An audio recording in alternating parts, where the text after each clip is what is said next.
Bir də deyirsən ki, sən peyğəmbər də yoxdur. Yəni sizin belə bir, daha doğrusu peyğəmbərə itayət də yoxdur. Sizin belə bir çıxışınız var və peyğəmbərdən nümunə götürmək yoxdur məsələsi. Bunu istəyirəm ki, bir qədər də açaq ki, bunu nəyə əsaslanıb deyirsiniz? Çox maraqlı bir sualdır əslində. Mən bir məqamı qeyd edim. Baxın, birinci insanlar təəssüflər olsun ki, Quranın sadəcə sanki din xadimlərindən gəldiyini bir fikri formalaşır.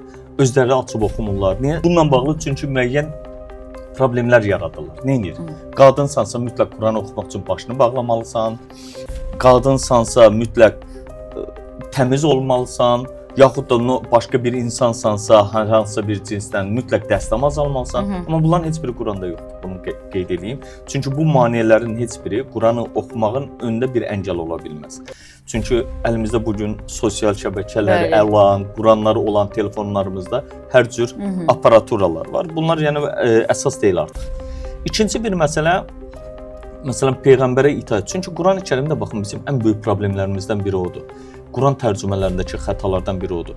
Quranın heç bir ayəsində nəbi deyilən, məsələn, Peyğəmbər mənası verə biləcəyimiz ifadəyə itayət eləmək yoxdur.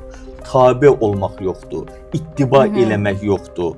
Ancaq kimə var? Rəsula var. Rəsul kimdir? Çünki Nəbi məsələn bu günlərim deyək ki, əgər Səidə xanım jurnalistdirsə, öz ixtisasından, peşəsindən görə, amma rəfiqələrlə danışdığı zaman jurnalist olaraq deyil, rəfiqə həmin o Səidə olaraq və yaxud da evdə ana Səidə olaraq, yoldaşı ilə xanım olan Səidə olaraq danışır. Peyğəmbər də nəbi olaraq insanlarla ömür boyu artıq nəbidir.